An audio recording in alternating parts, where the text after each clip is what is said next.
Hey guys, welcome back. I'm finally doing a tutorial after I believe 9 months, and for this look I used the Morphe x James Charles palette. It's a very easy and wearable look, so I really hope you guys like it.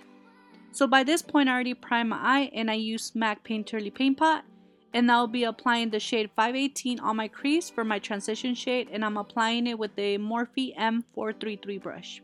Next, to deepen and add depth to the crease, I applied the shade Code James on the crease as well. I used the Morphe M441 brush. Now I'm adding the shade Love That to the outer corners of the eye. I'm using the brush M456, and this is the brush that James created, and it's actually available to purchase outside his brush set. Now I'm going back with the Morphe M433 and blending out my crease to avoid any harsh edges. Now for the center of the eye, I apply the shade Artistry with the wet Morphe M224 brush. I'm tapping this shadow so it doesn't leave any harsh edges. Since the brush is a bit wet, I find that it's easier to blend it like this.